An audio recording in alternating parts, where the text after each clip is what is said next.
Kasus peredaran narkoba yang menjerat ex-Kapolres Bima Kota AKBP Didik Putra Kuncoro rupanya bermula dari pengakuan anak buahnya, ex-Kasat Narkoba Polres Bima Kota AKPM yang lebih dulu ditangkap karena kasus serupa.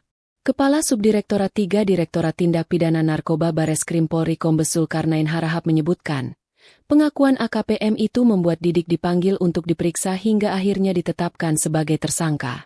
Ada nyanyianlah bahasanya dari keterangan tersangka Kasat Narkoba. Kemudian Kapolres dipanggil, dilakukan pemeriksaan internal. Ujar Harahap saat dihubungi, Jumat, 13 Februari 2026, malam. Harahap menjelaskan, dalam pemeriksaan tersebut, Didik mengakui bahwa dirinya mengonsumsi dan memiliki sabu. Berbekal pengakuan itu, Divisi Perprofesi dan Pengamanan Polri berkoordinasi dengan Ditipid Narkoba Bareskrim untuk mengamankan barang bukti narkoba milik Didik, yang mulanya di rumahnya, kemudian dipindahkan atas permintaan Didik melalui Polwan, Aibda Dianita Agustina. Polwan itu, menurut pemeriksaan sekarang, dia hanya diminta untuk memindahkan koper berisi narkoba. Hanya itu saja, kata Harahap. Atas penemuan koper berisi narkoba tersebut, AKBP Didik pun ditetapkan sebagai tersangka kasus peredaran narkoba. Kasus narkoba yang menjerat AKBP Didik dan AKPM bermula dari penangkapan oknum polisi berinisial Bribka F dan istrinya oleh Direktorat Reserse Narkoba Polda NTB.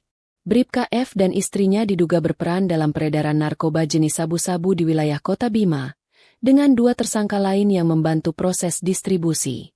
Setelah itu, Polda NTB mendapatkan informasi bahwa terdapat oknum anggota polisi lain yang turut terlibat.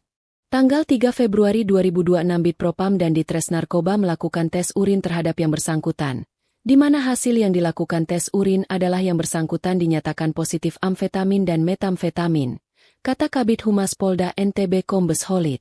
Direktorat Reserse Narkoba Polda NTB juga mengamankan barang bukti narkotika jenis sabu seberat 488 gram di rumah dinas AKPM.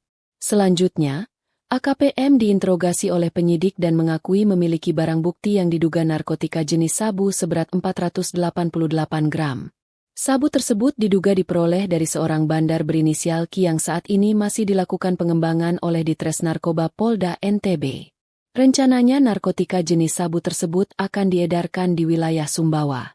Download Tribun X sekarang, menghadirkan lokal menjadi Indonesia.